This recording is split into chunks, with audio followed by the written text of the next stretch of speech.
अस्सलाम वालेकुम दोस्तों, आदाब, सत श्री अकाल।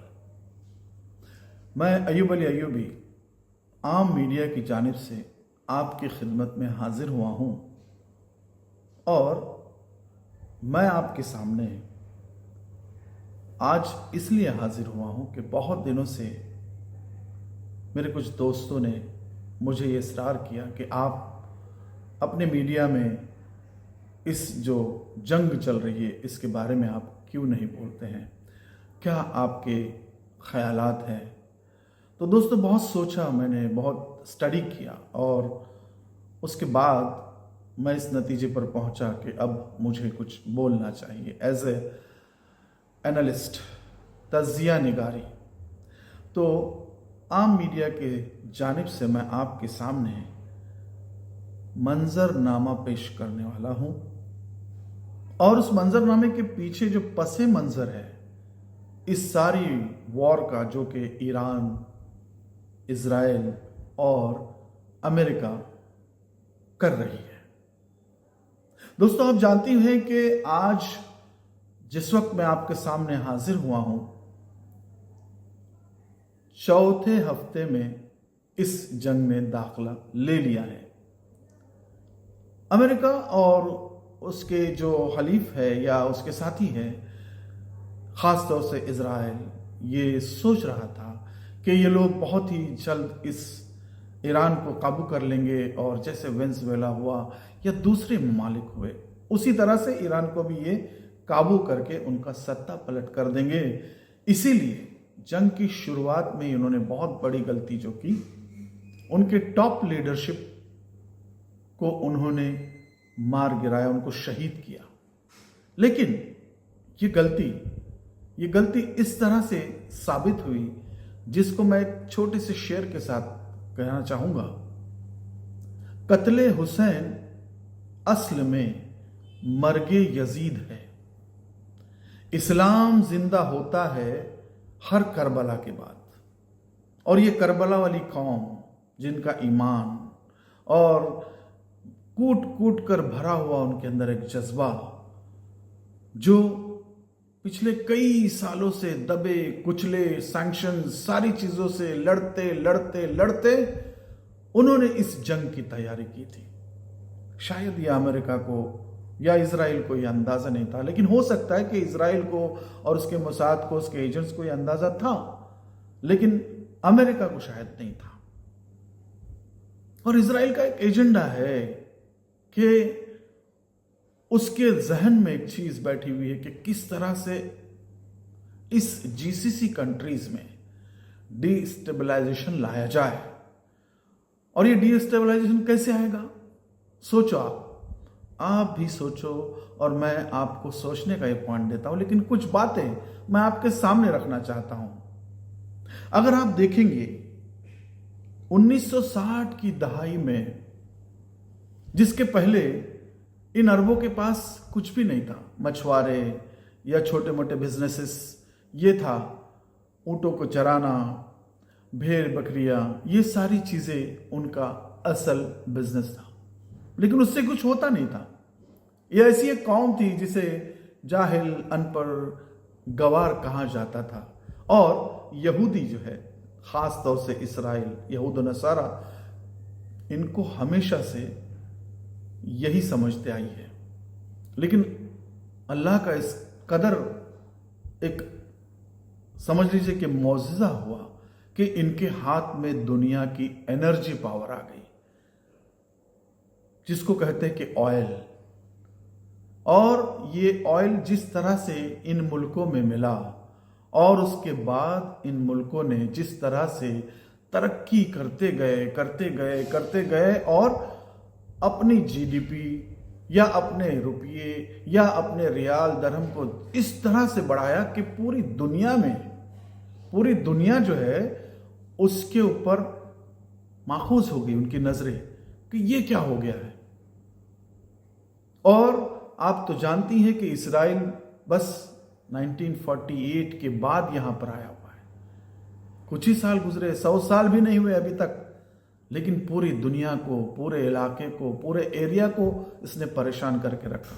दोस्तों, आपने सोचा होगा कभी कि हमेशा जब भी कुछ होता है तो इसी जीसीसी कंट्रीज यानी मक्का, मदीना, इराक, ईरान, ये जो इलाका है मिडिल ईस्ट, सबकी नजरें उस पर रहती है। बहरहाल अरबों ने इतनी तरक्की की और इस तरक्की के साथ उन्होंने अपने अवाम को भी खुश रखा, अपने अवाम का भी ख्याल रखा और साथ साथ जो दूसरे अतराफ के ममालिक या दुनिया के सारे ममालिक थे उनका भी ख्याल रखा। हजारों, लाखों, करोड़ों लोग जो है वहां पर अपनी रोजी रोटी के लिए जाने लगे और अपना बिजनेस बढ़ाते लगे। बहुत सारे लोग तो ये चाहते थे कि हम इन्हीं कंट्रीज में चले जाएं। क्यों?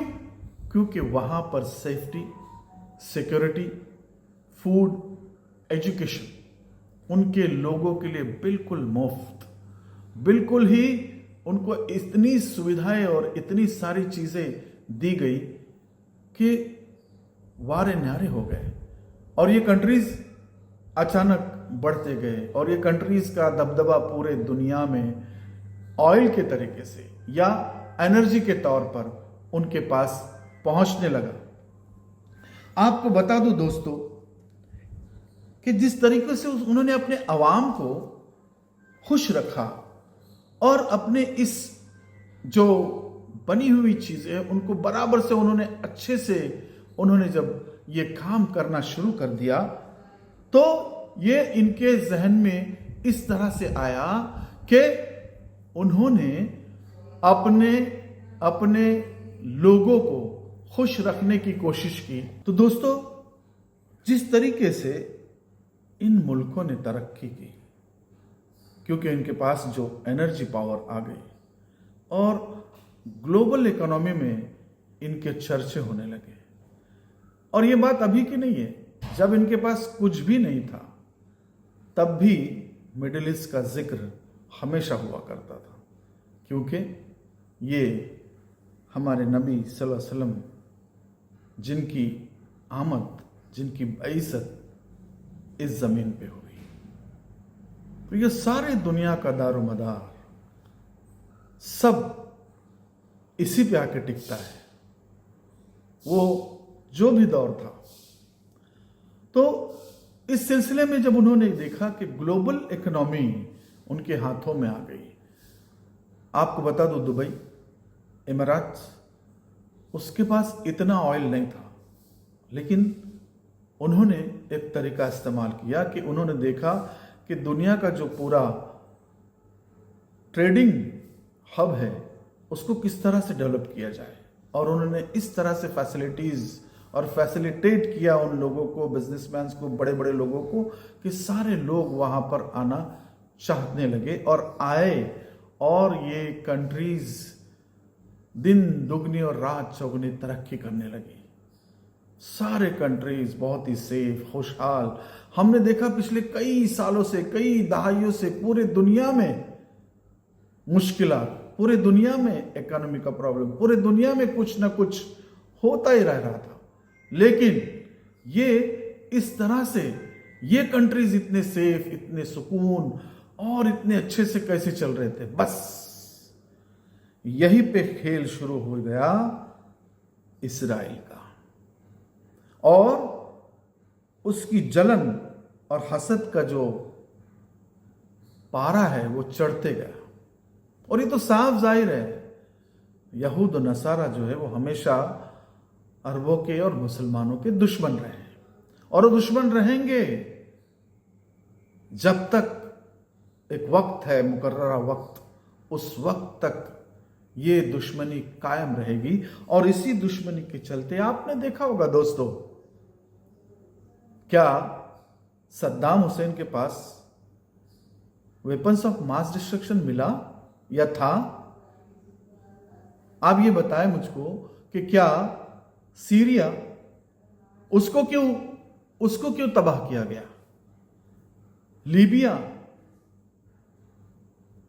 लीबिया को, गद्दाफी को क्यों मारा गया? किस लिए मारा गया? क्योंकि वहां की आवाम बहुत खुश थी, ना इलेक्ट्रिसिटी, ना एजुकेशन, न खाने का मुश्किल, सारी चीजें दी जाती थी। इवन नया घर भी हो तो गवर्नमेंट देती थी और इतने खुशहाल लोग थे। तो ये खुशहाली जो है ना, शैतान से बर्दाश्त नहीं होती है। शैतान जो होता है ना, किसी को खुशहाल उसे देखना पसंद नहीं है, इसीलिए वो अपनी चालें चलता है और शैतानी हरकतों से ये सारा काम करता है। तो दोस्तों, सद्दाम हुसैन जो कि बहुत बड़ी ताकत थी मिडिल ईस्ट में, उसको किस तरह से खत्म किया और क्यों खत्म किया गया, ये सवाल भी है। दोस्तों, मैं सवालात आपको जो दे रहा हूं उस पर जरूर सोचिएगा। ये सिर्फ और सिर्फ इजराइल को सेफ्टी देने के लिए उसे तबाह किया गया। आप देखिए अफगानिस्तान, उसको क्यों तबाह किया गया। लेकिन खैर छोड़िए, जो हाल अमेरिका का हुआ उसमें, और वो लोग जो चले गए, आज उस जो अफगानिस्तान है उसमें किस तरह से लोग रह रहे हैं और उनकी सरकार किस तरह से चल रही है। आज एक बहुत सारे देशों से उनकी जीडीपी बहुत अच्छी चल रही है, ये सुनने में आता है। लेकिन फिर भी अभी भी उसको भी एक अलग उलझन में उलझा दिया है कुछ लोगों ने। सोचिए, मैं इसीलिए कहता हूं कि मैं एनालिसिस लेकर आया हूं दोस्तों, मेरी तजिया निगारी है। आपको बता दूं दोस्तों कि ये जो खेल जो शुरू हुआ, और इसके जहन में, इजराइल के जहन में खास तौर से, इनकी बढ़ती हुई ताकत, इनका बढ़ता हुआ रुतबा, ग्लोबल में उनकी आवाजें और उनकी पहचान और उनकी इज्जत, ये बर्दाश्त नहीं हो रहा था। बस अब बचा कौन ये सारों के बाद? ईरान। अब ईरान दोस्तों, ऐसी कौम जो कि पिछले कई दहाइयों से, कई सालों से सैंक्शन पूरे उनके ऊपर, पूरे तरह से उनकी इकोनॉमी को बर्बाद, उनको कुछ काम करने न दिया जाए, उनके ऊपर इतने सैंक्शन लगाए, इतनी मजबूर करके रखे, फिर भी वो कौम डटी रही और अपना काम करते रही। और 50 सालों से जिस चीज की उसने तैयारी की थी, आज उसका वक्त आ गया था। फिर भी उसने बहुत सारी जगह पे उन्होंने कहा कि नहीं, हम बात करते हैं, बातचीत में ये करते हैं, हम एनरिचमेंट नहीं करेंगे, यूरेनियम का वो सब नहीं होगा। सारी चीजें, सारी शर्तें मानने के लिए तैयार था अमेरिका, क्योंकि जो शहीद इमाम खमीनी थे, उन्होंने ये कहा था कि हम इस तरह से चलेंगे कि लोगों से दोस्ती और इंसानियों को इंसानियत की तरह हम लोग उनके साथ काम करेंगे। एक वर्ल्ड ग्लोबल लीडर जिसको आप कहेंगे, और एक बहुत बड़ा विजन उनके साथ था। और इन शैतानों ने पहले ही रोज ऐसे शख्स को शहीद कर दिया और उसके टॉप लीडरशिप को शहीद कर दिया, जिससे अवाम, पूरा ईरान, पूरी लीडरशिप ये पूरी जज्बे में आ गई। और फिर बदला किस तरह से लिया जाता है उन्होंने दिखाना शुरू कर दिया। दोस्तों, शायद अमेरिका को यह मालूम नहीं था।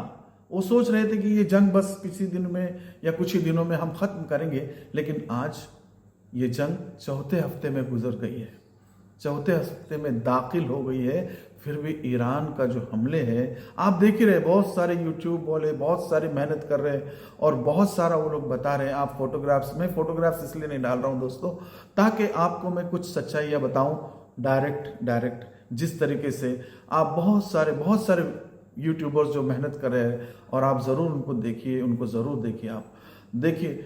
फिर भी कुछ चीजें हैं जो मुझे ऐसा लगता था कि मैं कुछ कहूं या बताऊं एक्चुअली इसके पीछे क्या चल रहा है। तो ये था इस्राएल का दिमाग, और उसने इस तरह से शैतानी दिमाग से मिस्टर ट्रंप को फंसा दिया इसमें, और ये जंग उसने शुरू कर दी। हालांकि ये दोनों एक दूसरों को आगे पीछे करते रहते, बहुत सारे खेल खेलते रहते हैं। पिछले साल भी इन्होंने ऐसा ही किया था, अचानक से बातचीत में जंग शुरू की थी, लेकिन 12 दिन में वो जंग खत्म हो गई, क्योंकि उसने देख लिया लेकिन उनको ऐसा लगा कि हमने बहुत कुछ खत्म कर दिया, लेकिन ईरान के पास अब भी बहुत कुछ बाकी है। और जिस तरह से उसके हमले, जिस तरह से वो स्ट्रैटेजिकली वो जो खेल रहे हैं, उनकी स्ट्रैटेजी बहुत ही अलग चल रही है दोस्तों। और इस स्ट्रैटेजी में अब पूरी दुनिया परेशान हो गई है। हमला पहले इजराइल और ईरान ने किया, ये बात आप ध्यान में रखिए। और ईरान जो है उसका जवाब दे रहा है, ईरान जो है उसका रिटेलिएट कर रहा है। इस्राइल की शैतानी चालों, ऐसी चालें उसने चली कि इनमें से कुछ लोगों को उसने अपने अंडर कर लिया। किनको? अरबों को। अरबों को खास तौर से आप अगर देखेंगे तो एमिरेट्स जो है, बहुत सारे बेसिस बनाए अमेरिका ने, बहुत सारे बेसिस, कुवैत हो, ईरान हो, इराक हो, सीरिया हो, जॉर्डन हो, कतर हो, बहरीन हो, पूरे जीसीसी कंट्रीज में। लेकिन क्या हुआ? हश्र ये हुआ है कि आज कोई भी बेस सही से नहीं काम कर रहा है। नेवल सब कुछ दुनिया के सामने है, लेकिन शैतान हमेशा अपनी चाल चलते रहता है। और ये शैतानी दिमाग जो है वो इस तरीके से अपनी चालों में उसको उलझा के, क्योंकि एमिरेट्स को थी जरूरत पूरे ग्लोबलाइजेशन के अंदर अपना नाम करने की, और पैसे की भूख या नाम, और इस जंगल में फंस के इजराइल ने इन बहुत ज़्यादा तरीके से या तो एमिरेट्स और इन लोगों को, अमेरिका ने बाकी अरब देशों को अपने अंडर में कर लिया कि हम तुम्हारी सेफ्टी करेंगे। वो डराते थे सद्दाम हुसैन से, वो डराते थे सीरिया से, वो डराते थे बड़ी बड़ी ताकतों से कि ये आपको मारेंगे, लेकिन हुआ कुछ नहीं। अब बचा था ईरान, तब ईरान को उन्हें खत्म करना था। लेकिन साथ साथ मैंने जो पहला क्वेश्चन आपको पहुंचा दिया था कि जीसीसी ने किस तरह से डिस्टेबलाइजेशन लेकर, ध्यान रखिए दोस्तों मैं क्या बोल रहा हूं। जीसीसी में किस तरह से उनको बर्बाद किया जाए, ताकि इनका जो ख्वाब है, वो ख्वाब मैं अभी नहीं बताऊंगा, आप खुद अपने कमेंट में बताइए कि ख्वाब क्या है इजराइल का, मैं आपको उसका जवाब दे दूंगा। बहुत से व्यूअर्स आज की तारीख में, बहुत सारे लोग इस को देख रहे हैं, बहुत सारे लोग इसके बारे में सोच रहे हैं कि आखिर होगा क्या। होगा वही जो मंजूर खुदा होगा, लेकिन इसकी मार सबको झेलनी पड़ेगी। इन सारी चीजों का जो खामियाजा है पूरी दुनिया को भुगतना पड़ेगा, क्योंकि ईरान ऐसी कौम है, मैंने पहले ही शेर में कहा था, ये करबला वाली कौम है, ये झुकने वाली कौम नहीं है। इनका ईमान बहुत मजबूत है और इनके इरादे बहुत पुख्ता है। इंसान और इंसानियत के बारे में इनके जो ख्यालात, जिस तरह से उन्होंने, कितने हजारों सालों की उनकी एक सभ्यता है, एक हिस्ट्री है ईरान की, इराक की, और यहीं से ये सारी दुनिया जो चल रही थी आगे पीछे, ये सारे लोग, अरब ममालिक और ये सारा जो इलाका है, उनकी बहुत बड़ी हिस्ट्री है, इसको इतनी जल्दी मिटाया नहीं जा सकता। जिस तरह से हमारा हिंदुस्तान, बहुत सालों की हमारी हिस्ट्री है, तो बड़ी बड़ी सभ्यताएं, बड़ी बड़ी हमारी जो हिस्ट्री, कल्चरल, ये जो कल्चर है हमारा, इसको मिटाया नहीं जा सकता। तो लेकिन जो हालात जिस तरह से जा रहे हैं, और जो इजराइल जो चाहता है कि ये जंग न रुके, ये जंग क्यों न रुके? क्योंकि उसका मकसद है इसमें बहुत बड़ा। एक लोग आज भी अचंभे में है कि इतने सारे मुल्कों पर हमला करके, सारे अरबों के ऊपर हमला करके, सारी चीजें उनके पास है, लेकिन उन्होंने रिटेलिएट नहीं किया है। एक बहुत बड़ा, बहुत सब्र का उन्होंने एक ये दिया हुआ है, एक एग्जाम्पल दिया हुआ है। उसकी भी वजह है, उसकी भी वजह है दोस्तों। जिस दिन ये लोग इन्वॉल्व हो जाएंगे, फिर सारी दुनिया हो सकता है कि थर्ड वर्ल्ड वॉर में चले जाए। ध्यान रखना चाहिए दोस्तों, जब पहली जंग अजीम हुई थी, उस वक्त ओटोमन एम्पायर को किस तरह से इन लोगों ने बर्बाद कर दिया, टुकड़े टुकड़े कर दिया, और अरबों को ओटोमन एम्पायर के उलट बगावत उनकी करने लगाया था। और उसके बाद उन्होंने किस तरह से इस पूरे इलाके को टुकड़ों में बांट दिया। यही है उनकी पॉलिसी, डिवाइड एंड रूल। दोस्तों मैं इसलिए कह रहा हूं कि एनालिसिस बहुत बड़ा है। आप इस चैनल पे नए हैं तो इसे ज़रूर लाइक और सब्सक्राइब कीजिए। मैं आपके सामने ऐसी ही कुछ एनालिसिस की बातें लेकर आया करूँगा। आगे आपको कुछ सवालात में मैं छोड़ के जा रहा हूँ आज के इस वीडियो में, कि हम जिस हमारे जो ग्लोबल कदम या ग्लोबलाइजेशन में हम लोग जिस मकाम पर जा रहे हैं, जो दुनिया आज इस तरीके पे उलझी हुई है इन सारे मामलात में, वो किस तरह से उसका हल मिल सकता है। दोस्तों मैं अयूब अयूबी आपसे विदा लेता हूं। आप हमारे चैनल को, आम मीडिया को ज़रूर सब्सक्राइब करें, लाइक करें, शेयर करें और बटन दबाइए। आपकी अब ज़रूरत है, क्योंकि मैं आगे आपको बहुत सारी ऐसी मालूमात और ऐसी तज्जिया निगारी करते जाऊंगा। इंशाअल्लाह आपको सही मालूमात से हम आगाह करते रहेंगे। और जो भी हमारी कमियां हैं, खामियां हैं, आप ज़रूर कमेंट में हमें बताएं कि वीडियो किस तरह बनना चाहिए। हाँ, फोटोग्राफ्स और वीडियोस मैं इसलिए नहीं डाल रहा हूँ क्योंकि मैं चाहता हूँ कि आपसे बात करूँ और आपको ज़्यादा से ज़्यादा मालूमात हो। वीडियोस तो बहुत लोग डाल रहे हैं, कुछ लोग तो पुराने वीडियोस को ही बस रिपीट कर रहे हैं, क्योंकि इतना सेंसरशिप चल रही है, इतनी सेंसरशिप है कि इजराइल से कोई चीज़ बाहर ही नहीं आ रही है। तो पुराने जो वीडियोस है बंकर के, ये सारी चीज़ें आ रही, तो मैं उसमें उलझना नहीं चाह रहा हूँ। लोग बहुत मेहनत कर रहे हैं, कोशिश कर रहे हैं, हम भी कोशिश कर रहे हैं। आप ज़रूर सराहना करें, सबकी सराहना करें, और हक के साथ और अमन के साथ, दुआओं के साथ मैं आपसे विदा लेता हूँ। अस्सलाम वालेकुम।